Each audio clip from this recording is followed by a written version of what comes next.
Malam Bang King Richard. Sehat Bang. Sehat, alhamdulillah. Amin. Amin.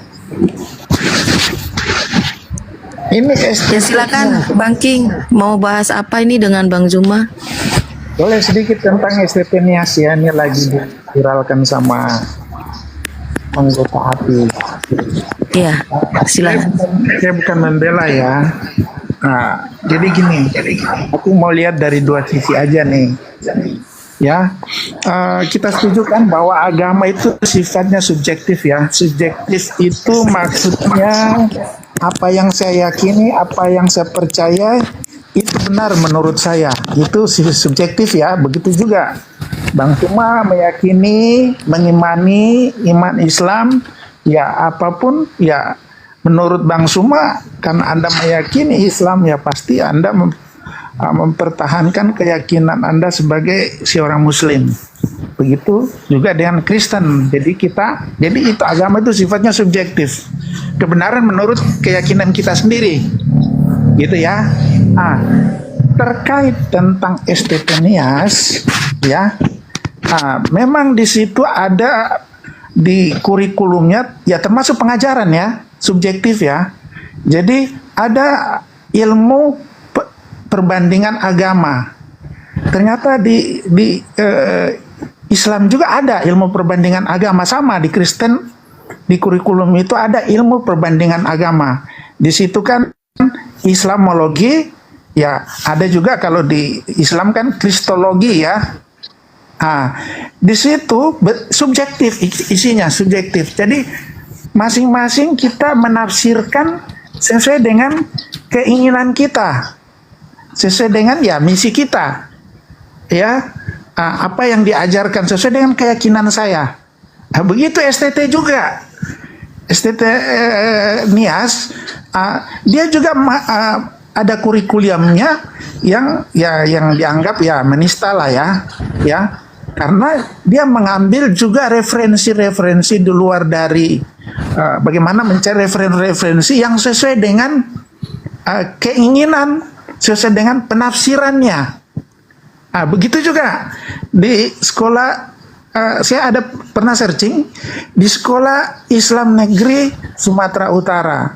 Ada itu namanya Fakultas Usuluddin. Tahu ya? Fakultas Usuluddin itu ada jurusan dakwah, ada jurusan perbandingan agama. Jadi sama kita. Jadi isinya juga di situ menafsir-nafsirkan isi pengajaran di Kristen yang tidak sesuai dengan prinsip keyakinan Kristen. Begitu Bang. Jadi sama juga dengan yang kita ini di room-room kita ini, ya, room-room yang sekarang ini di TikTok ini, ya. Jadi kita bisa menafsirkan agama orang sesuai dengan pikiran kita, tidak sesuai dengan ajaran agama yang ditafsirkan. Gak bisa begitu, Ferguson. Iya, ini jelas ini seperti kita ini, ya kan, ada Agatha, ya kan, ada Edis, ada blokir permanen. Ya ada Bang. Enak sekali kayak gitu Pak. Jadi kayak gitu. Enak sekali. Seenak jidatmu aja ya. Oke, gantian kita ngomong ya. Silakan Bang Suma. Iya, kebetulan saya juga pernah kuliah. Saya juga pernah ngambil perbandingan agama. Jadi kalau kita membahas tentang persamaan antara di dalam universitas yang membahas tentang perbandingan agama dengan yang STT Nias ini, itu laksana langit dan bumi. Kalau di perbandingan agama yang kami pelajari kemudian, ilmu perbandingan agama itu hanya membahas tentang kaidah mempelajari asal-usul agama, ciri-ciri agama, struktur agama dengan tujuan untuk mengetahui persamaan dan perbedaan. Nah, kemudian cakupan yang kami pelajari di sini itu terkait dengan sejarah, psikologi dari agama itu sendiri. Kemudian ada yang disebut fenomenologi dari agama ini, filsafat agama tersebut. Kemudian sosiologi agama, tidak membahas tentang konsep Tidak membahas tentang kisi-kisi submateri keyakinan orang lain. Tidak. Tak ada kemudian itu membahas tentang kepribadian secara naturalisasi agama yang kemudian dibentuk oleh sekelompok orang. Itu nggak ada.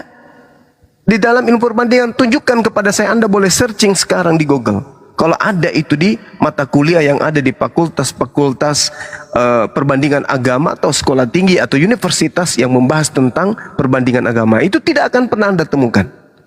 Berbeda dengan STT ini, betul-betul dia menghantam Islam dengan membabi buta tanpa ilmu. Tak ada ilmunya.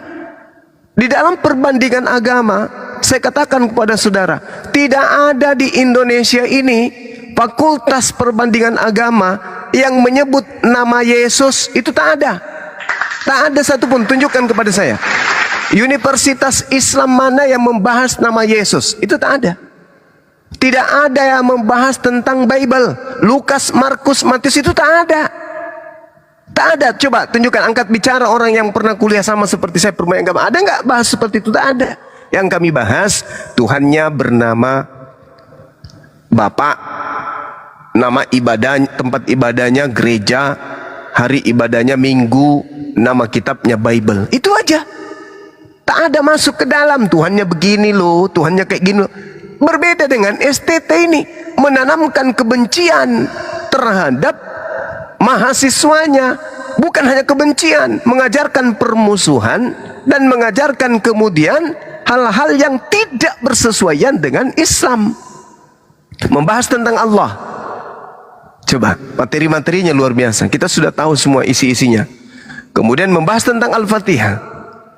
Menafsirkan, menerjemahkan. Seenak perut. Semua materinya hanya hujatan dan penistaan. Sedangkan pandangan saudara King Richard itu terhadap yang Anda sampaikan tadi itu dengan kami Islam itu berbeda. Islam itu bang, mencakup semua agama di atas muka bumi ini. Itu kami tahu isinya. Kristen kayak mana kami tahu. Kitabnya kami tahu. Kami ngerti kitabnya. Agama Hindu gimana kami ngerti. Sampai kami mengerti dan paham tentang kaidah-kaidah yang ada di dalam agama-agama tersebut, Islam jauh di atas daripada agama ini. Dari segi semua aspek. Dari semua aspek. Dari kitab sucinya, dari tata cara ibadahnya, semuanya kami pelajari. Nah, berbeda dengan STT Nias. Membaca Quran saja nggak bisa mereka, saya yakin. Apalagi masuk ke dalam disiplin ilmu Quran. Saya yakin nggak bisa. Karena kalau dia bisa, nggak mungkin dia punya materi subkurikulum seperti itu. Nggak mungkin. Nah, bedanya antara agama Islam dengan agama Kristen itu hanya doktrin, dogma. Tidak melalui penalaran. Tidak melalui logika. Tidak melalui filter akal. Agama Kristen itu agama kepercayaan. Asal percaya saja. Berbeda dengan Islam. Islam itu selaras dengan wahyu akal. Nggak bisa dipisahkan. Islam dengan akal itu nggak bisa dipisahkan.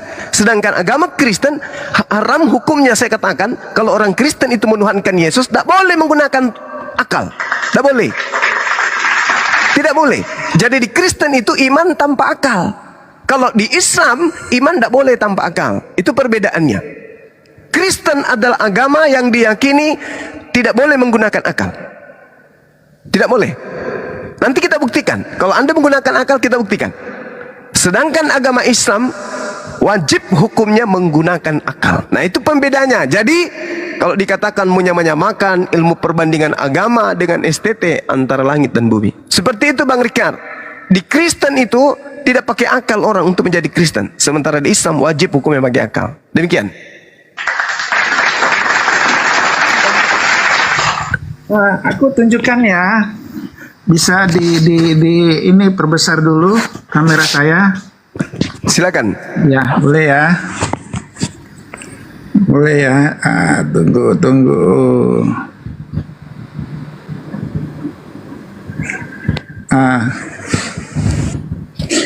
Ini aku iseng aja nih searching ya. Ilmu perbandingan agama, di sini regulasi ketoleransi. UIN Sumatera Utara. Ya. Nah, ini ada PDF-nya nih. Aku buka ya. Sebentar ya. Nih. Ini PDF-nya di sini. Aku bacain ya, di sini ditulis Injil Matius dikarang oleh orang yang tidak dikenal. Ya. Berdasarkan tafsir Injil Matius yang berbunyi, menurut pendapat kita pengarang Injil Matius bukannya orang dari ke-12 rasul, tetapi adalah seorang Kristen yang berbangsa Yahudi yang tidak dikenal. Ini menurut ilmu perbandingan agama ya. Ini yang dari UIN Sumatera Utara ya. Matius, kalau kita sering diskusi Bang Suma, Matius itu jelas muridnya Yesus Bang. Pasti Bang Suma sudah tahu ya, Matius itu tertulis loh di Alkitab. Dia adalah pemungut cukai dan dia adalah muridnya, salah satu muridnya Yesus dari ke-12 murid itu. Nah ini begini nih Bang. Jadi dikatakan bukan, dia adalah orang Kristen dari Yahudi yang tidak dikenal. Ayat Bible banyak ditambah-tambahkan menurut tafsir Injil Markus karangan, ya kan? Ini banyak nih. Banyak terdapat keterangan-keterangan mengenai sesuatu masalah. Yang begini Bang, kalau kita mau berbicara, ini ilmu perbandingan agama ini. Jadi memang ini sifatnya subjektif. Seperti saya katakan, berdasarkan keyakinan saya, ya berdasarkan keyakinan Anda, ya, dan mengambil referensi-referensi yang menunjang, dengan sesuai dengan tafsiran saya. Itulah ilmu perbandingan agama. Kalau dibicara tentang kristologis, di sini ada juga ini kristologis, ya. Sebentar ya, aku buka ya. Ada tadi itu kristologis ya. Ini kristologis menurut Islam adalah pandangan yang berbeda dengan kristologi Kristen. Di antaranya Yesus tidak pernah mati, sekalipun disalibkan Allah menolong Yesus dengan menggantinya dengan orang lain. Yesus bukan Tuhan atau Allah, melainkan seorang nabi atau utusan Tuhan. Jadi semua ini bersifat subjektif Bang Suma. Ya, jadi kita kembali lagi tentang tadi saya tanggapi ya, Kristen itu agama kepercayaan. Jadi gini Bang Suma, Kristen kita memahami Tuhan itu tidak terbatas ruang dan waktu. Jadi kalau kita memakai akal dan logika kita, manusia itu terbatas Bang Suma. Tapi kita percaya bahwa Sang Pencipta itu ada, Tuhan itu ada. Ya, jadi memang kami mengimani, saya rasa juga saudara Muslim, bagaimana Anda bisa mengimani Tuhan yang tidak kelihatan? Percaya, maksud saya, bagaimana Anda bisa percaya Tuhan yang tidak kelihatan? Pasti iman juga kan? Ya kan? Karena logika kita terbatas, ilmu pengetahuan nggak mampu tahu apakah Tuhan itu memang ada. Jadi dengan iman, kepercayaan memang bahwa Tuhan itu ada. Ya kan? Begitu juga bagaimana Baginda membelah bulan. Coba kalau Baginda membelah bulan secara akal logika, wah bisa kiamat tuh kalau bulan terbelah. Ya kan, secara ilmu pengetahuan. Ya kan, kalau kita mau pakai logika. Tapi kita percaya bahwa itu pernah terjadi, Baginda membelah bulan. Itulah iman Bang. Ya, jadi memang bicara tentang ketuhanan itu berbicara tentang mujizat, ilham, ya kan? Sesuatu yang nggak bisa kita jelaskan secara logika. Itulah iman di situ. Tapi kalau di Kristen memang iman dulu, baru logika. Tetap logika ada. Tapi kita memang mengedepankan, kita percaya dulu sesuatu itu ada, baru logika berjalan. Seperti contoh, kita pernah berpikir nggak kita akan pernah ke bulan? Ya kan? Kita percaya aja dulu bahwa kita bisa ke bulan. Makanya setelah kita percaya, timbullah akal kita, logika kita, bagaimana cara kita bisa sampai ke bulan. Waktu Ya kan? habis. Itulah dengan pengetahuan. Gitu Bang, silakan Bang Suma. Oke, jadi yang pertama terkait yang Anda tunjukkan itu bukan universitas sedang membuka satu submateri yang terkait dengan perbandingan agama Dan itu merupakan materi atau kurikulum yang baku. Itu yang Anda tunjukkan adalah buku ilmu perbandingan agama. Berbeda dengan STT, bukan buku lagi, tapi memang adalah merupakan kisi-kisi submateri fakultas yang ada di sana.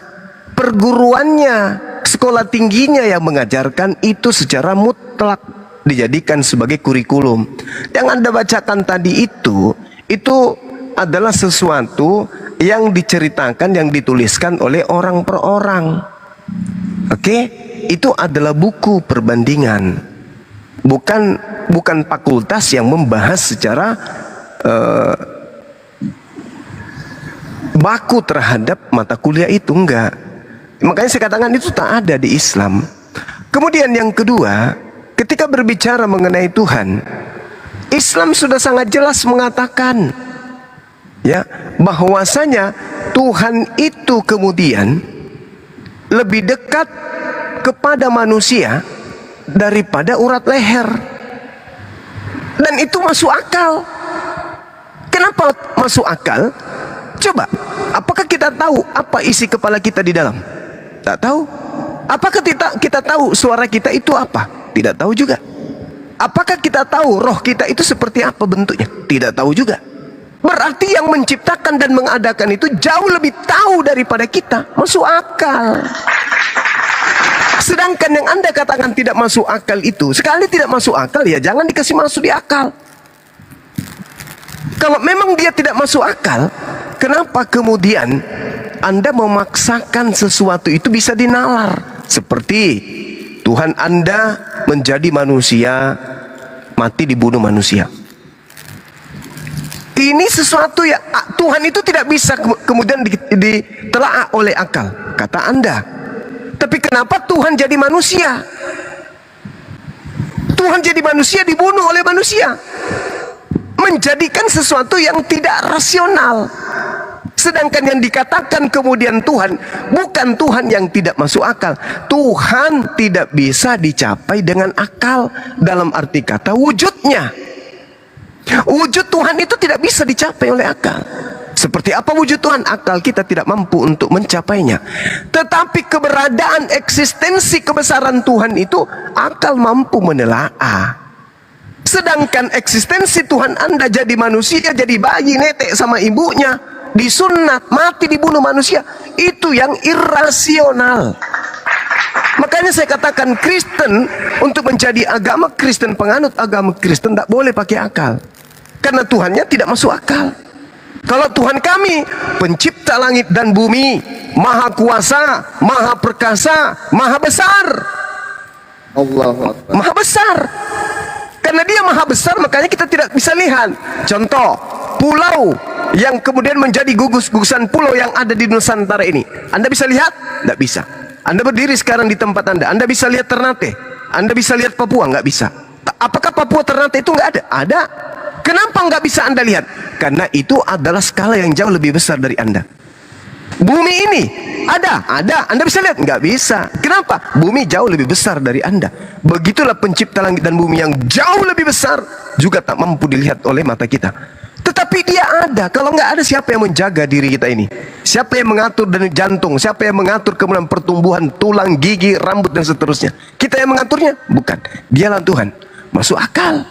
Tapi kalau Tuhan keluar dari rahim manusia, ditetein, dimandiin, diceboin, disuapin, mati dibunuh manusia, itu irasional, bullshit, yang tidak bisa masuk akal. Itu bukan Tuhan. Nah itulah, jadi kesimpulan saya, untuk masuk jadi Kristen tidak boleh berakal. Tapi kalau ilmu lain seperti matematika, fisika, Kristen hebat. Tapi kalau berbicara mengenai ketuhanan, jangan ajak Kristen berbicara tentang Tuhan dengan menggunakan akal. Jangan, karena tidak cocok, nggak nyambung. Berbicara tentang Tuhan di Kristen, wajib hukumnya meninggalkan akal. Nggak boleh pakai akal, karena kalau pakai akal Anda bisa gila. Demikian. Oke, makasih Bang Suma. Jadi gini Bang, tadi itu kan saya searching itu kan kita ini orang Google semua nih. Bisa kok, tinggal kita cari saja di Google, di universitas, di SPT, buka di situ kurikulumnya, muncul kok, ada. Yang aku tampilkan tadi itu jelas itu ada buku yang dipakai, ya, dipakai dalam jurusan ilmu Bang perbandingan Zuma agama. mana Bang Zuma? Kena tombak barangkali. Aduh, Paten kalau nggak repot nggak Abdul kayaknya. Assalamualaikum Bang Handi. Aku terusin ya. Jadi tadi yang aku Belum sama tampilkan, belum. Bang Zuma kemana? Bang Zuma. Bang Zuma. Kena report kayaknya Bang. Bang Suma kan banyak akunnya, sebentar lagi pasti naik kok. Bang nge-report ini. Kalau debat nge-report aja kerjaannya. Oke ya, aku terusin ya. Nanti yang lain tanggapin. Bang Andi boleh. Bang Andi. Tapi sebelum dilanjutin Kita Bang Rizal, alangkah baiknya Anda ini untuk Ini nggak saudara-saudara lama. Anda jangan sampai apa report segala macam kacau pula.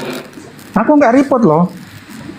Aku ini nggak lama dong. Saudara-saudara Anda tuh yang di bawah. Oh iya, Kacau. udah biarin aja. Udahlah, kita lanjut aja nih. Nah tuh, kenapa Mana Bang Zuma? Aduh. Bandi mana? Kena dua-duanya. Yo, Bang Andi juga turun. Tapi gini bang, Bang kalau Andi turun. report, biarpun juga kalau kita tidak menghina, menghujat, Aduh. tidak Kita masuk tunggu loh. Bang Zuma, Ini kita tunggu Bang Zuma ya. Yang reportnya itu banyak bos. Ya? Yang Biarpun reportnya itu banyak, banyak. iya bang. Biarpun banyak 1000 orang report, kalau ada tidak ada diksi-diksi yang menghujat, menghina, Itu faktanya apa? tetap AI loh. Itu canggihnya AI. Itu sistem bang. Itu Kalau nggak ada kenyataannya diksi-diksi, gitu bos. Iya, coba deh sekarang nih, aku nih report 1000 orang di bawah. Kalau aku nggak ada diksi-diksi menghujat, tetap aja aku nggak bisa kena. Terus tadi ada yang menghujat itu tadi. Nggak ada kok. Iya. Jadi ya itulah bang. Memang bang semua banyak Mana akunnya Bang ya. Zuma ya Allah. Nggak ada dia nggak ada menghujat dari tadi bang, jangan ngarang. Kita dari tadi di sini. Jangan gue yang dibesarin nanti kena Jangan- tombak jangan juga nih ngarang. gue. Tidak, aku bilang biarpun juga ini kalau tidak menghujat tidak. Assalamualaikum. Waalaikumsalam warahmatullahi wabarakatuh. Waalaikumsalam. Mas, jadi gini ya, sejak awal ini saya pantau, udahlah tentang agama nggak usah perlu diperdebatkan karena ini mempunyai keyakinan ini masing-masing. ngapain buat sih? apa? Tapi gini ya, dengan Ngapain? Turun. Kalau nggak suka perdebatan, pergilah tempat pargoi sana. Ngapain di sini? Nih, agama itu memang benar juga sih, tidak bisa diperdebatkan. Kalau didiskusikan bisa. Selama kalian tidak menyenggol kami juga nggak mau memperdebatkan kalian. Gini bang, agama tidak Bang bisa Zuma, Bang diperdebatkan Zuma, memang. besarkan. Udah ada bang Zuma, udah nih bang Zuma. Kalau Silakan, Bang didiskusikan bisa. Itu ada Bang Suma. Oke ya Bang Suma, aku lanjut Zuma. Yang ya. tadi King. Iya, silakan. Oke, aku lanjut nih. Jadi yang aku tampilkan tadi itu Bang Suma, itu salah satu mata pelajaran loh itu di jurusan, bukan fakultas Usuluddin, ada jurusan dakwah, ada jurusan perbandingan agama, dan ada jurusan studi Islam. Di perbandingan agama itu tadi buku itu sebagai rujukan. Jadi seperti saya katakan tadi bahwa agama memang itu sifatnya subjektif, termasuk ajaran-ajaran di sekolah-sekolah tinggi. Seperti itu Bang. Jadi coba buka deh Kristologi dari Islam, menurut Islam. Pasti juga ada diksi-diksi yang sifatnya subjektif. Ya. Jadi seperti itu. Kalau di NIAS memang sih aku jujur juga ya seperti yang dilihat ditampilkan, memang ada diksi-diksi yang agak sedikit berlebihan. Dia mengambil referensi dari luar yang agak berlebihan. Memang agak berlebihan, saya akui itu. Ya. Jadi kalau berbicara tentang ilmu perbandingan agama, tidak jauh, memang sifatnya subjektif sesuai dengan apa yang saya yakini. Seperti itu Bang. Kita kembali lagi ke tadi, ke logika dan iman, ya kan? Saya menggarisbawahi tadi Bang Suma mengatakan memang bicara keberadaan Allah itu kan akal manusia tidak sampai, betul kan Bang Suma ya? keberadaan Tuhan itu akal nggak sampai. Itu tadi Bang Suma sampaikan itu.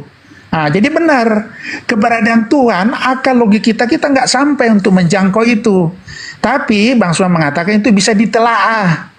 Ya, ditelaah. Jadi kita ditelaah itu setelah kita percaya. Percaya berarti mengimani.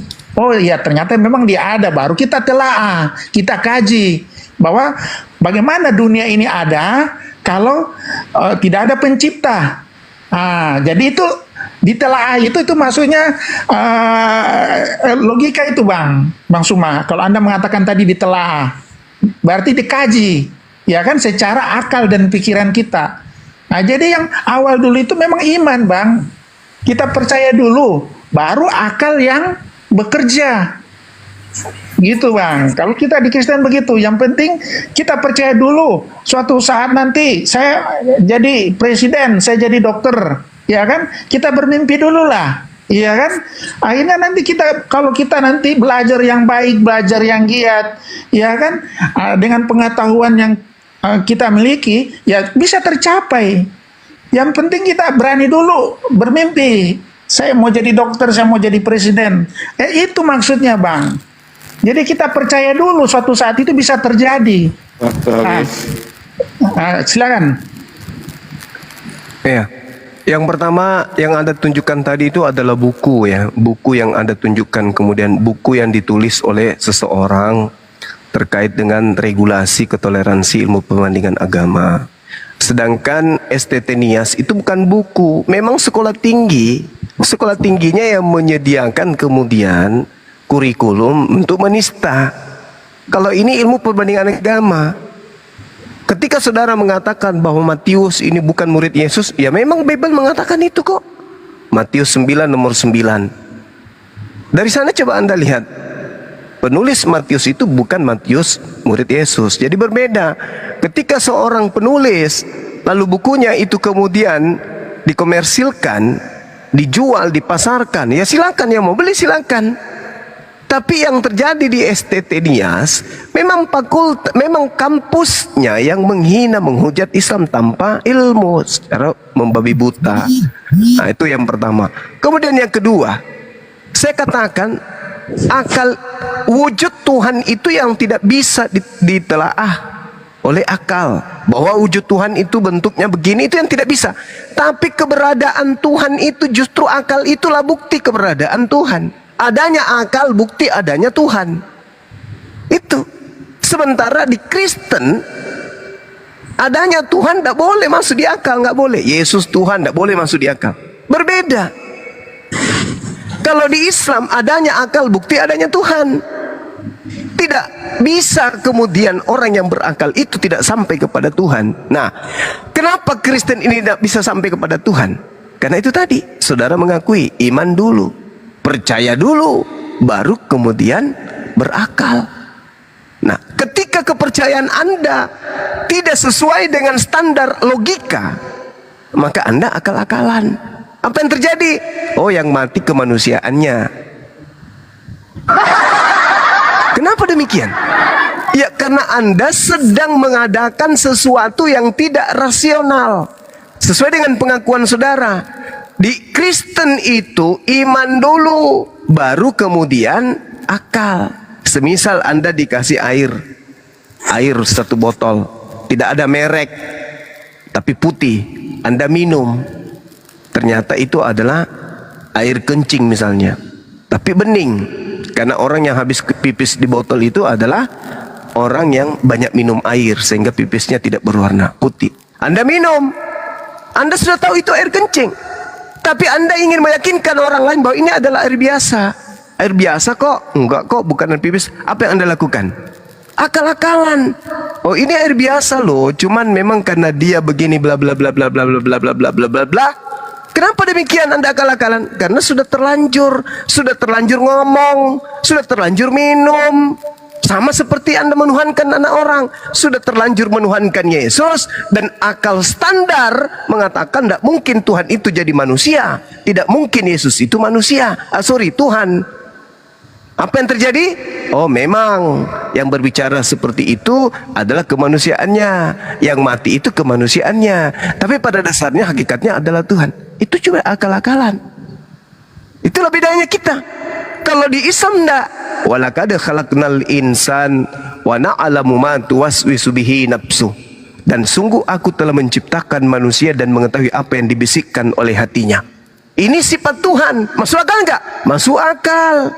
Wa nahnu aqrabu ilaihi min hablil warid. Dan aku lebih dekat kepadanya daripada urat lehernya sendiri. Masuk akal enggak? Masuk akal. Karena Tuhan itu yang menciptakan alam semesta ini wajib maha mengetahui, wajib maha mendengar, wajib maha melihat. Karena kalau tidak, hancur alam semesta ini.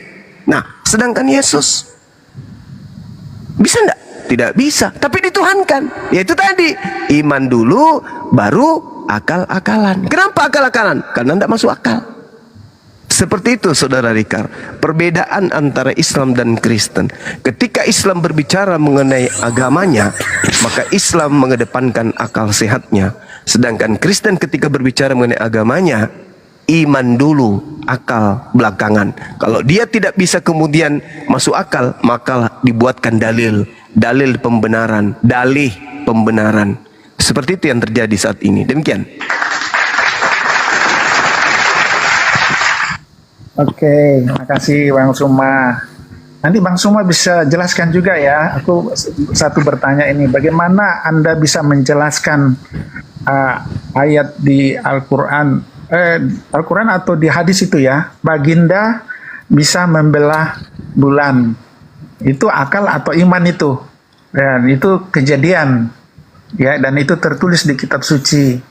Bagaimana Anda bisa menjelaskan itu akal atau iman, ya? Karena ya kalau bicara akal, menurut saya ya kiamatlah dunia kalau bulan bisa terbelah, ya kan? Baginda naik ke atas ke langit ketujuh, itu coba dijelaskan secara akal. Bagaimana bisa dijelaskan secara akal itu? Kalau bukan dengan iman. Nanti Bang Suma bisa jawab. Itu aja dulu sebentar. Silakan Bang Suma. Oke, satu hal yang perlu saudara pahami, Rasulullah Muhammad sallallahu alaihi wasallam adalah wakil Tuhan. Dan ketika beliau minta kepada Tuhannya untuk kemudian memberikan satu tanda kenabian kepada orang-orang jahiliyah pada masa itu, Tuhan mengizinkan. Apakah itu bisa terjadi? Bisa. Apakah Nabi Muhammad yang melakukan? Bukan. Yang melakukan siapa? Pencipta alam semesta. Pencipta alam semesta ini ketika menghendaki segala sesuatu bisa terjadi nggak? Bisa terjadi. Masuk akal? Masuk akal. Yang tidak masuk akal itu Tuhan datang dibunuh manusia. Jadi Anda mau mengatakan dia Isra Mi'raj, masuk akal? Masuk akal. Kenapa? Yang memperjalankan adalah Tuhannya. Tuhan itu maha perkasa, maha kuasa. Makanya Tuhan itu maha kuasa, maha perkasa. Dia tidak bisa dibunuh oleh makhluk. Jadi kalau berbicara mengenai bagaimana bulan bisa terbelah, apakah Nabi Muhammad yang melakukan itu? Tidak. Yang melakukan itu adalah pencipta langit dan bumi. Apakah itu bisa terjadi? Bisa. Kenapa tidak? Apakah itu bertentangan dengan sains? Tidak bertentangan. Apa yang bertentangan dengan sains kemudian? Ketika ada seorang ilmuwan melakukan dan mengatakan perjalanan dan berhasil kemudian menemukan fakta bahwasanya dahulu kala bulan pernah terbelah menjadi dua, kemudian menyatu kembali. Adanya bukti nyata di permukaan bulan yang kemudian ya mungkin Anda juga bisa share di Google bagaimana permukaan bulan itu ada kemudian garis yang membuktikan bahwa terjadinya kemudian sesuatu yang menyatukan yang tadinya terpisah. Dan kelak ketika menjelang kiamat, apa yang telah digoreskan tadinya pemecahan ini itu nanti akan semakin terbuka. Dan itu menjadi bukti akan terjadinya kiamat. Jadi ketika seorang ilmuwan menemukan adanya patahan yang ada pada bulan, itu sudah membuktikan bahwa itu terjadi. Dan itu masuk akal. Karena yang melakukan itu adalah pencipta langit dan bumi, bukan Nabi Muhammad. Jadi yang saya katakan agama masuk akal itu Islam, yang tidak masuk akal itu agama saudara. Tuhan datang, ibu-ibu melahirkan, yang dilahirkan adalah pencipta langit dan bumi. Itu yang tidak masuk akal, Bang. Makanya akui saja, seperti dengan apa yang Anda barusan ucapkan, di Kristen diimani dulu, belakangan baru diakal-akalin. Kenapa demikian? Ya karena tidak masuk akal. Kalau di Islam tidak. Islam itu, Bang, boleh diakali dulu baru diimani. Boleh juga diimani dulu baru diimani. Umat Islam yang lahir dari kecil Islam itu diimani dulu baru diakalin. Diproses dengan akal maksudnya. Kemudian mereka yang mu'alaf, mereka berakal dulu baru beriman. Kalau yang lahir dari kecil, dari lahir dia Islam, dia beriman dulu baru berakal. Nah kalau di agama Anda berakal dulu baru beriman, itu nggak bisa. Bagaimana ceritanya Kristen mau diakalin menggunakan akal? Tuhan datang ke bumi, terus masuk ke dalam rahim, terus jadi bayi. Itu sudah tidak masuk akal. Seperti itu, Bang Richard. Oke, ya, makasih Bang Suma. Ya, Iya. gini Bang. Kalau secara ilmu pengetahuan, kalau bulan tidak ada atau bulan itu terbelah dan hancur, pasti puing-puingnya akan jatuh ke bumi loh. Dan apa yang terjadi? Ya kan? Akan terjadi bukan tsunami lagi. Bumi hancur loh. Ini secara ilmu pengetahuan loh. Ini kalau bulan itu sampai betul-betul dia terbelah, ya kan? Ini cara ilmu pengetahuan. Ya pasti kiamat jadinya. Ya itu bertentangan dengan pengetahuan. Tapi kita yakini bahwa itu memang terjadi. Itulah mujizat. Mujizat tidak bisa diurai dengan logika, dengan akal kita. Itu mujizat, ya mujizat dari Tuhan. Seperti Anda katakan itu dari Tuhan. Ya, karena ya itu tadi ya, kita percaya, saya pegang tadi Bang Suma mengatakan, ya memang keberadaan Tuhan jauh dari akal kita. Ya, tapi bisa ditelaah. Itu ditelaah itu ya logika, Bang. Maksudnya gitu, Bang.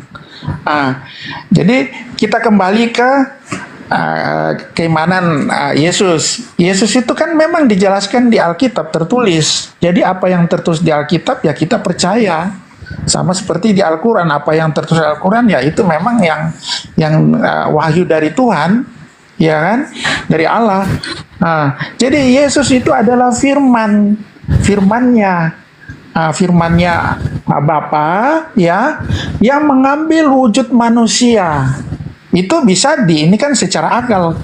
Ya, karena mengambil wujud manusia, firman itu kan perkataan, mengambil wujud manusia yang masuk ke rahim Bunda Maria, ya, dan lahirlah, itulah namanya Yesus. Ya itu bisa secara akal karena kan manusia, ya kan, lahir, ya kan, melalui proses lahir. Tapi ini roh dari Tuhan yang masuk ke kandungan Maria. Roh itu firmannya. Itu kita bisa mengerti, kita bisa pahami. Assalamualaikum. Waalaikumsalam. Nah, jadi gitu, Bang. Jadi karena Anda nggak mengimani, pasti karena Anda nggak akan percaya. Kalau sama seperti yang cerita tadi, karena Anda mengimani bahwa memang baginda membelah bulan, ya Anda percaya. Nah, jadi memang sifatnya agama itu subjektif. Dan kita tidak bisa memaksakan kehendak kita, keyakinan kita kepada orang lain. Seperti saya katakan tadi, agama tidak bisa diperdebatkan, tapi bisa didiskusikan. Kalau diperdebatkan, karena kita saling mempertahankan keyakinan kita loh. Karena kalau dibilang perdebatan, pasti kita saling jatuh ujung-ujungnya kalau nggak ketemu saling menghujat. Itu perdebatan. Kalau diskusi, ya kita masih diskusi, masih bicara baik-baik, ya kan? Kalau sudah nggak ketemu ujungnya, ya sudah kita kembali ke imanan kita masing-masing. Itu diskusi, beda dengan perdebatan. Perdebatan ya berbagai macam cara masih dianggap sah, dengan menyerang pribadi, ya kan? Itu masih dianggap sah, itu namanya perdebatan. Kalau diskusi ya kita masih saling menghargai. Inilah keyakinan saya, sudahlah. Itu menurut Anda, saya menghargai keyakinan Anda. Anda juga menghargai keyakinan saya. Nggak bisa memaksakan keyakinan saya kepada Anda. Dan jangan Anda seperti lebih paham tentang keyakinan saya. Karena saya yang meyakini. Saya yang tiap hari baca Al-Quran, baca Alkitab. Kenapa Anda yang lebih pintar dari saya? Kayak gitu, Bang. Silakan. Iya. Jadi yang saya temukan ketika belajar Bible, Anda sudah menguraikannya tadi. Di Kristen percaya dulu, baru berakal. Sementara saya mengkaji Bible, saya akal dulu. Dan setelah saya membaca Bible, akal saya menguraikan item-item kebenaran itu bertentangan dengan imannya orang Kristen. Yesus itu pada mulanya firman, betul, tetapi bukan pada mulanya Tuhan. Kesalahan Kristen, Yesus itu pada mulanya Tuhan menjadi manusia, di mana Tuhan adalah firman itu sendiri. Padahal Bible sendiri menguraikan. Lukas 1 misalnya, nomor 31. Sesungguhnya engkau akan mengandung dan akan melahirkan seorang anak laki-laki, dan hendaklah engkau menamai dia Yesus. Itu adalah firman. Apakah ketika Gabriel pada bulan ke-6 datang ke Maria mengatakan firman Tuhan ini kepada Maria, Yesus sudah ada? Belum ada. Tapi firman ini sudah ada. Maka dikatakan firman ini pada mulanya berasal dari Tuhan. Firman diantarkan Gabriel kepada Maria. Maria, jangan takut, sebab engkau beroleh kasih karunia di hadapan Allah. Sesungguhnya engkau akan mengandung, sesungguhnya engkau akan memiliki seorang anak laki-laki, dan hendaklah engkau menamai Yesus. Yesus, anakmu ini kelak akan menjadi besar dan akan disebut sebagai anak Tuhan yang maha tinggi. Dan Tuhan akan mengaruniakan kepada anakmu itu takhta Daud, bapak leluhurnya. Itu firman Tuhan yang diantar oleh Gabriel ke Maria. Ada Yesus di sana? Belum. Firman Tuhan ini bekerja kemudian. Makanya dikatakan dalam Al-Quran berasal dari firman Tuhan. Di dalam pengajaran Yohanes 1 juga pada mulanya adalah firman. Firman bersama-sama dengan Tuhan. Dan firman itu adalah Tuhan. Nah, sedangkan Yesus bukan firman dan Yesus juga bukan Tuhan. Tetapi firman yang melekat pada Tuhan mengatakan, Maria, ya paman, hendaklah kau hamil, lahirkanlah seorang anak laki-laki bernama Yesus. 9 bulan kemudian lahir. Yesus yang lahir ini dari mana? Dari firman, dari kehendak Tuhan. Sehingga Tuhan berkehendak dengan ucapan Tuhan, Maria hamil. Hamil Maria, lahirlah anaknya. Anaknya ini bukan Tuhan, dia adalah manusia 100% dan bukan Tuhan 100%. Jadi Yesus itu 200%. 100%-nya bukan Tuhan dan 100%-nya adalah manusia. Yesus pada mulanya firman, itu baru masuk akalnya itu di situ. Kalau kita mau mendudukkan Bible di akal, cocok. Tuhan berfirman, firman-Nya disampaikan oleh Gabriel. Gabriel datang kepada Maria, terjadi penyampaian firman. Engkau akan hamil sesuai dengan kehendak Allah. Hamil kau, seorang laki-laki akan kau lahirkan, namanya hendaklah engkau menamai Yesus. Lahir. Berarti yang lahir ini adalah ciptaan yang berasal dari firman Allah. Masuk akal. Kenapa di Kristen tidak masuk akal? Karena Tuhannya yang turun jadi bayi. Dia melanggar kaidah yang ada di Bible itu sendiri.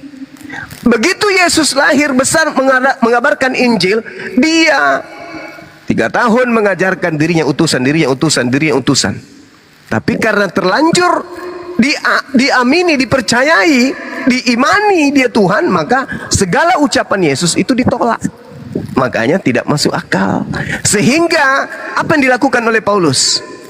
Paulus harus membuat suatu pernyataan-pernyataan yang bisa membuat Yesus yang bukan Tuhan menjadi Tuhan.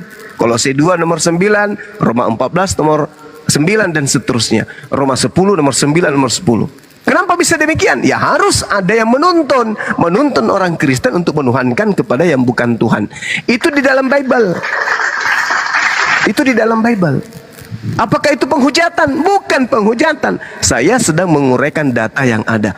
Loh, kok bisa bertentangan dengan Kristen? Ya, karena apa yang ada di dalam Bible-nya Kristen tidak ditelaah melalui akal, tetapi langsung diimani dulu. Ketika ditemukan Yesus mati, apa yang dikatakan? Yang mati manusianya. Kenapa bisa demikian? Ya karena sudah terlanjur menuhankan anak orang. Saya kira begitu, Bang. Silakan. Lahir manusia, mati manusia gitu loh ya. Ya. Ya, oke. Terima kasih Bang Suma. Jadi gini Bang Suma, kalau di Kristen ya, iman itu berasal dari pendengaran dan firman.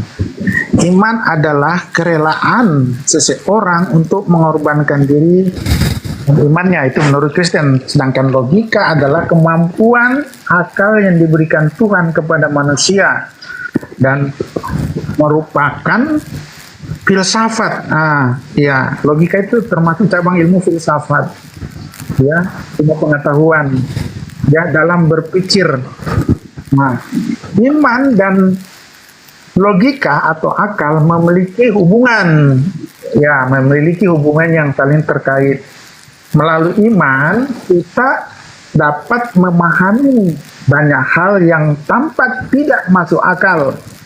Jadi saya ulang ya, dengan iman kita dapat memahami banyak hal yang tampak tidak masuk akal. Namun iman melampaui logika. Nah, iman bisa melampaui logika dan tanpa iman hubungan rusak. Jadi bicara iman, akal-akal itu kan cabang ilmu filsafat ya, ilmu pengetahuan. Ya, jadi di dalam akal itu filsafat, kebenaran itu dia bersifat relatif, ya relatif dan malahan spekulatif. Itu kalau secara filsafat. Nah, sedangkan kebenaran di dalam agama ya itu sifatnya absolut, mutlak, karena itu berasal dari Tuhan, bukan dari manusia. Nah, akal itu berasal dari manusia, ya.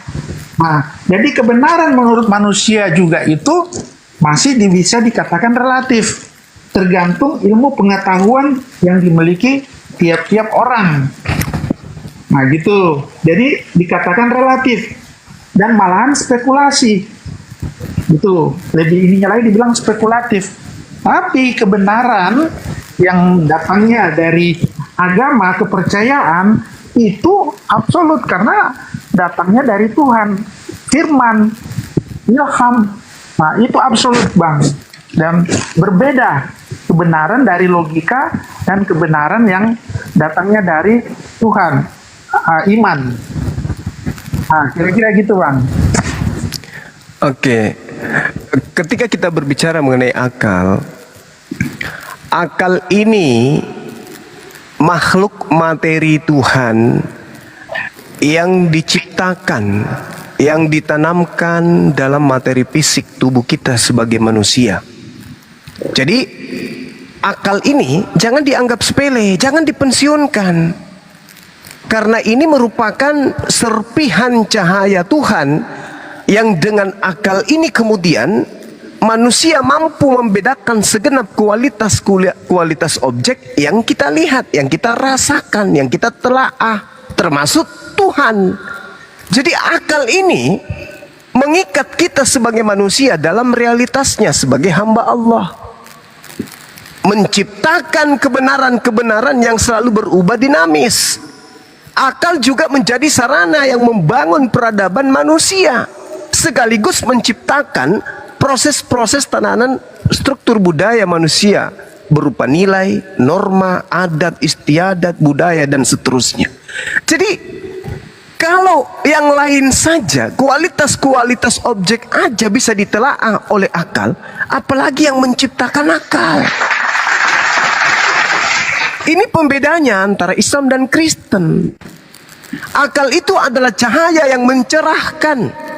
Akal itu menjadi garis pembeda antara manusia dengan hewan. Pembeda antar makhluk pencipta itu adalah akal yang Tuhan tanamkan pada fisik manusia. Manusia yang berakal pasti mengembangkan beragam konsep. Bisa juga membedakan simbol-simbol yang diberi makna-makna tertentu. Dan akal juga harus mencari kebenaran-kebenaran baru. Mengajak kita manusia yang sadar ini melangkah lebih jauh guna untuk menemukan beragam hal baru yang berguna bagi perkembangan peradaban manusia. Kalau akal mampu mengadakan hal tersebut, maka akal bisa mendeteksi akan adanya Tuhan, keberadaan Tuhan, hakikat Tuhan. Nah, sedangkan di Kristen, akal tidak boleh, akal tidak bisa dipakai untuk menjabarkan eksistensi ketuhanan yang betul. Sedangkan akal kita ini mencipta beragam karya yang berguna bagi manusia itu sendiri. Dan dengan akal pula manusia menjadi subjek yang berpikir dan berkehendak. Jadi pada kesimpulannya, akal jangan dianggurin. Karena akal mengajak kita untuk melihat segenap gerak jagat raya sebagai entitas kosmik di dalam diri kita, di dalam alam semesta ini, yang mana komponen-komponen ini tentu merupakan penjabaran daripada eksistensi Tuhan itu sendiri. Itu akal. Jadi Allah menyimpan akal pada diri manusia. Tuhan menyimpan akal pada diri manusia. Supaya apa? Supaya dengan akal ini manusia bisa menemukan Tuhan. Bukan kemudian Tuhan datang ke bumi yang tidak rasional, justru bertentangan dengan akal. Tuhan datang, mati, dibunuh manusia, digantung, ditampar. Apa ini? Akal ini jadi error dibuatnya. Sementara yang paling berharga kemudian, yang mencerahkan, yang bisa menilai segenap kualitas-kualitas objek, itu adalah akal. Kok ketika berbicara mengenai Tuhan, dia lumpuh seketika? Akal menjadi sampah seketika. Ketika kita melihat warna, ini hitam, jelas hitam. Ini merah, jelas merah. Ini coklat, jelas coklat. Ini tinggi, jelas tinggi. Ini rendah, jelas rendah. Tapi ketika berbicara mengenai Tuhan, hancur akal ini. Ini Tuhan loh. Digebukin, ya ini Tuhan. Ditonjok, ya ini Tuhan. Tapi dalam rupa manusia, alamak. Jadi saudara, rasionalitas akal budi kita itu terbentuk dikarenakan pencipta ini mau kemudian untuk dikenali. Tuhan menitipkan alat materi yang ditanamkan kemudian pada fisik kita manusia untuk mendeteksi keberadaan Tuhan. Bukan akal dimatikan untuk menuhankan yang bukan Tuhan. Demikian.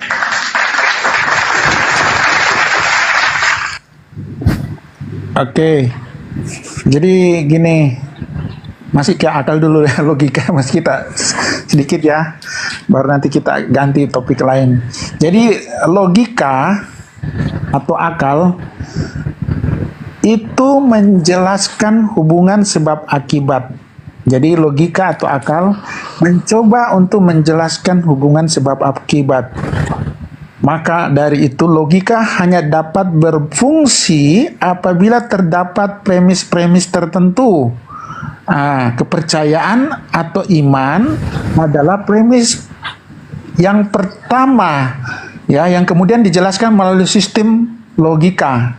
Jadi ibaratnya logika adalah manajer, ya, kalau dianalogikan ya, iman itu adalah sebagai direkturnya. Direktur mengarahkan proses manajemen dari logika dan alur berpikir manusia. Nah, jadi logika bisa digunakan untuk menjelaskan iman dan juga bisa melawan iman.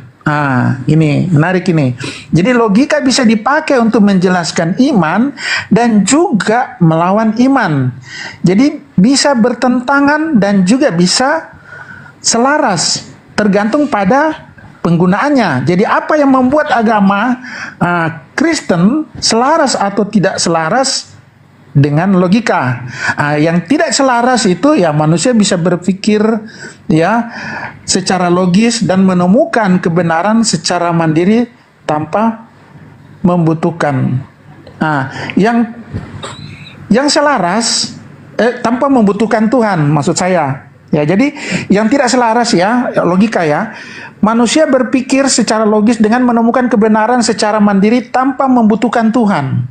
Itu yang tidak selaras. Makanya banyak ateis-ateis ya yang menggunakan akal logikanya dia dan mereka tidak percaya apa yang saya lihat ya, apa yang saya percayai, dia berdasarkan logikanya. Karena kalau bicara tentang iman sesuatu yang nggak terlihat, percaya. Tapi kalau orang menggunakan akal logika, apa yang saya tidak lihat, mana saya mau bisa percaya? Itulah banyak orang-orang ateis di Eropa. Ya, mereka menggunakan akal logikanya, tidak dengan iman. Jadi yang selaras ya logika manusia diarahkan untuk memahami makna iman dan menerapkannya dalam berpikir dan kehidupan sehari-hari. Jadi fungsi logika juga ini digunakan untuk memahami makna iman dan menerapkan cara berpikir. Gitu.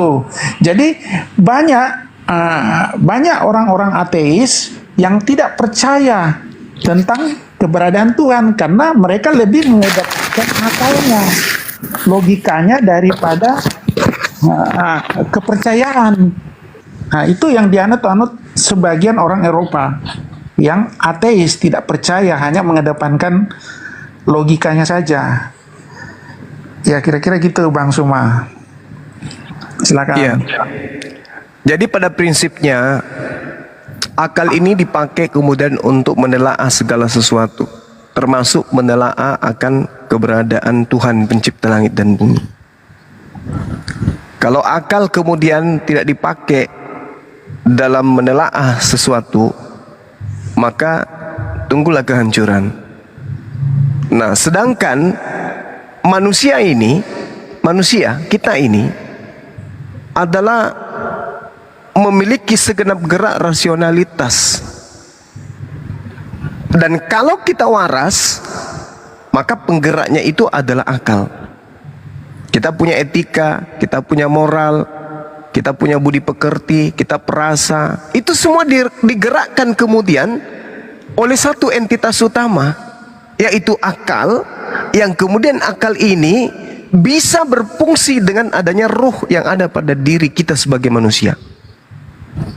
Nah, ketika kemudian akal kita pakai berbicara mengenai Tuhan, maka akal kita akan sampai kepada Tuhan itu tidak bisa dilihat secara kasat mata, tetapi eksistensi Tuhan justru bisa dilihat dengan melihat diri kita sendiri. Karena siapa kita manusia ini? Coba, tangan ini bukan punya kita. Mulut yang kita pakai berbincang ini bukan punya kita. Gerakan lidah ketika kita kemudian ingin mengucapkan sebuah kata, bukan kita yang mengatur. Lidah harus ke atas, lidah harus ke bawah, lidah harus ke samping, kiri, kanan, memanjang, mundur dan seterusnya. Bukan kita. Tapi ada kekuatan yang kemudian menggerakkan itu semua.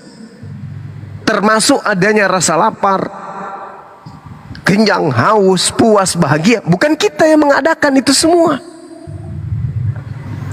Menandakan bahwa akal yang merupakan penggerak utama dan merupakan sesuatu yang berasal dari serpihan cahaya Tuhan yang ada pada diri manusia, dengan jelas bisa menelaah keberadaan Tuhan itu.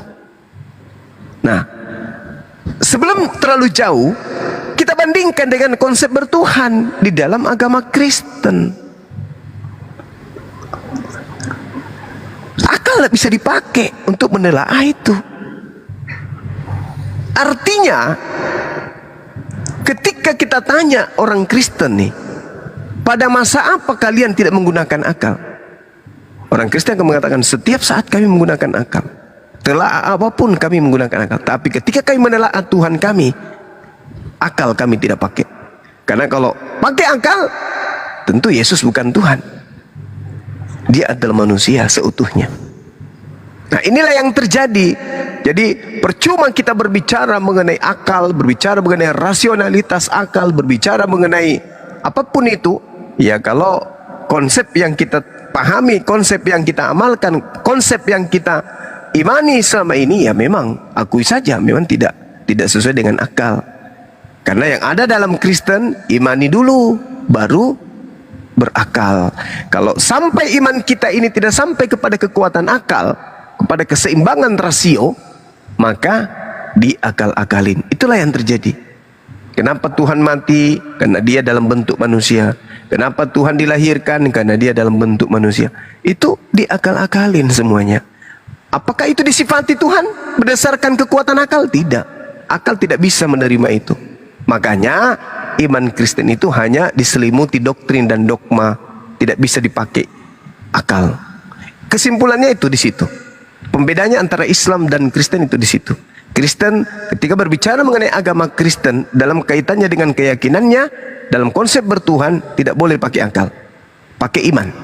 Tapi kalau di Islam wajib hukumnya menggunakan akal, tidak bisa tidak. Dalam masa apapun akal harus tetap digunakan. Demikian.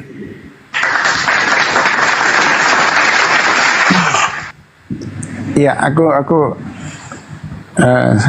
closing statement ya. Jadi gini, iman ini di Alkitab ya, ini yang kami imani karena tertulis di Alkitab di Ibrani ya, kitab Ibrani 11. Iman adalah dasar dari segala sesuatu yang kita harapkan dan bukti dari segala sesuatu yang tidak kita lihat. Nah, itu. Sedangkan logika adalah sesuatu yang rasional dan ada bukti faktanya. Itu logika, harus ada buktinya, faktanya, dan bersifat rasional. Jadi jelas logika dan iman memang berbeda.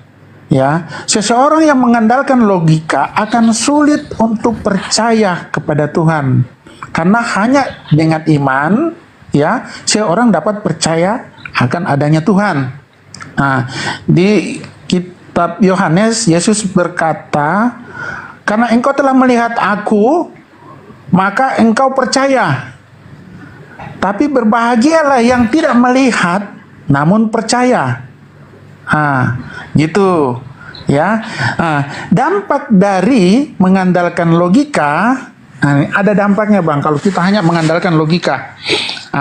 Pertama ya, orang-orang ateis ini ya, orang ateis ini yang hanya mengandalkan logika. Bukan berarti Bang Suma saya katakan ateis, bukan, enggak gitu Bang.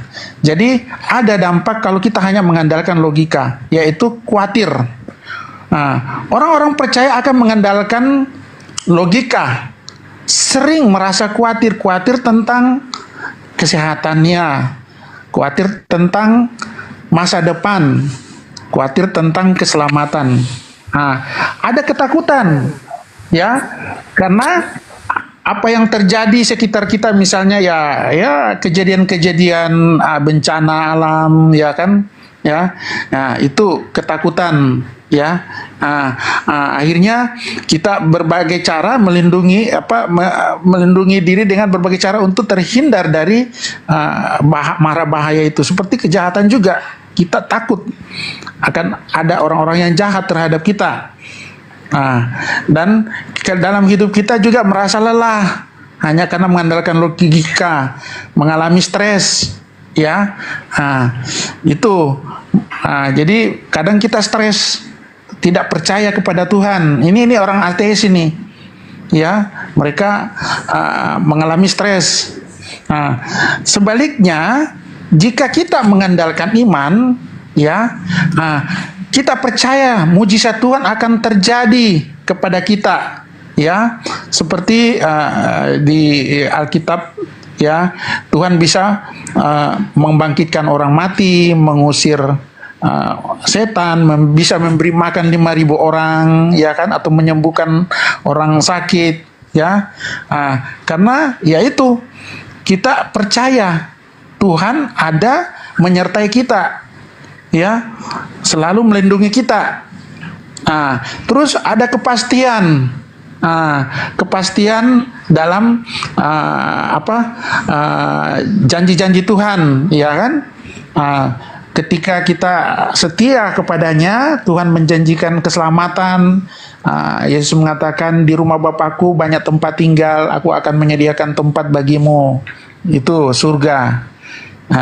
Jadi ada kepastian keselamatan, dan Tuhan pasti melindungi kita. Itu karena kita percaya Dia, pasti Tuhan melindungi kita, menjaga kita dari segala bahaya atau segala kejahatan. Dan dalam hati kita, ya, ada sukacita, ada damai sejahtera. Itu karena iman, ya. Bukan kalau orang ateis, ya pasti mereka nggak percaya itu.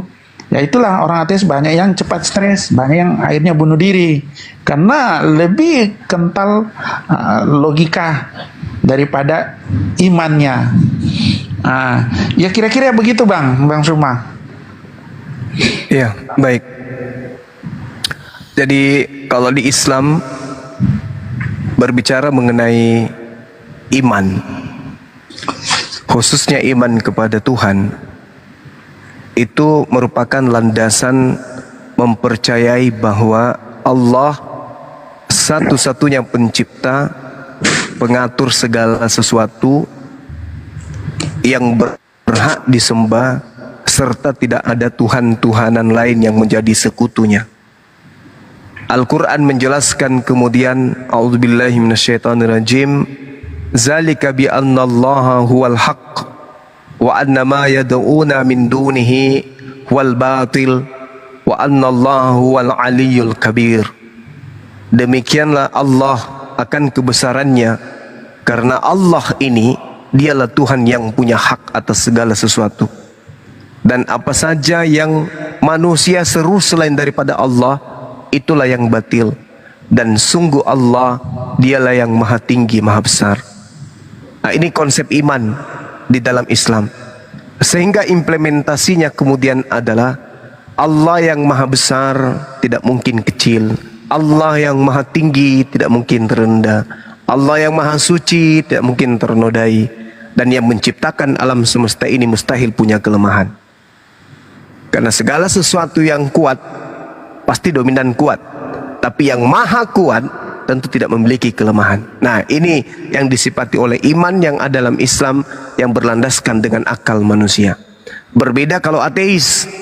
Ateis itu menggunakan akal, tetapi dia cenderung tidak percaya kepada wahyu. Kalau di Islam, wahyu akal seimbang, selaras, tidak bisa terpisahkan. Makanya orang ateis pun sebenarnya itu percaya adanya Tuhan, adanya pencipta yang mengadakan alam semesta ini. Siapa? Ya alam itu sendiri. Mereka tidak bisa kemudian keluar dari konsep itu. Kenapa? Karena mereka tidak memiliki wahyu. Sementara Al-Quran memiliki wahyu. Nabi Abraham mencari Tuhan, akalnya sampai kepada Tuhan, tapi tak ada tuntunan. Nanti setelah datang kemudian wahyu kepadanya, baru mengatakan, oh ini yang sebenarnya Tuhan. Nabi Muhammad SAW pun demikian adanya, percaya akan adanya Tuhan, percaya, tapi belum ada wahyu datang kepadanya, dia tidak bisa kemudian memberikan suatu pengertian hakikat Tuhan itu seperti apa. Tapi ketika wahyu itu datang, maka akal sinkron. Seperti yang saya analogikan selalu, ya, akal diciptakan oleh Allah. Kemudian komputer diciptakan oleh manusia. Komputer ini pasti buku panduannya ada. Bagaimana menggerakkan mouse, bagaimana ketikan-ketikan di keyboard dan seterusnya, bagaimana Microsoft Word dan seterusnya, komponen-komponen yang satu dengan yang lain untuk disatukan untuk menciptakan sebuah gambar dan seterusnya. Nah, buku panduan dari komputer harus sesuai. Jadi manusia yang menciptakan komputer, dia yang tahu isi komputer, dia yang tahu bagaimana cara mengoperasikan komputer. Dan untuk diajarkan kepada orang yang baru mengenal komputer, harus diberikan buku panduan. buku panduannya item demi item harus berkesesuaian dengan komputer tersebut agar bisa kemudian dioperasikan oleh orang lain. Tidak mungkin komputer buku panduannya bercerita tentang masakan. Tidak mungkin. Tidak mungkin. Cara mengoperasionalkan komputer dikasih buku panduan, tapi masalah tambak di sana yang dibahas. Bagaimana caranya ikan bisa besar dan seterusnya. Itu mustahil. Artinya yang membuat komputer ini tidak mengetahui komputernya sendiri, sehingga buku panduannya tidak sesuai dengan karyanya.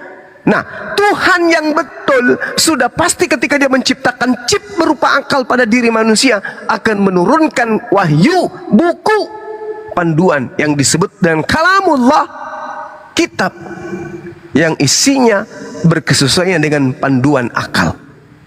Komputer akan dikasih buku yang sesuai dengan cara mengoperasionalkan komputer. Itu baru dikatakan pencipta yang betul, pembuat komputer yang benar. Begitu juga manusia yang dibuat oleh yang maha benar, maka diturunkan kemudian kitab suci yang selaras dengan kitabnya, dengan akalnya. Nah, yang saya lihat itu tidak ada di Kristen. Ya, saya kira begitu penutup dari saya, bahwasanya akal diciptakan oleh Allah agar manusia bisa menemukan Tuhan itu sendiri dengan akalnya. Sedangkan yang saya ketahui bahwa ketika kita berbicara mengenai konsep ketuhanan di Kristen, ya itu berdasarkan kepercayaan atau imani saja. Demikian. Silakan mungkin teman yang lain mau menambahkan. Waktu dan tempat kami serahkan. Silakan. Oke, terima kasih Bang Juma dan Bang King. Kita sapa dulu deh yang baru naik. Bang O. Buka mute-nya Bang. Agamanya apa Bang? Ya, silakan kalau ada Kristen yang lain mau bantu. Iya ini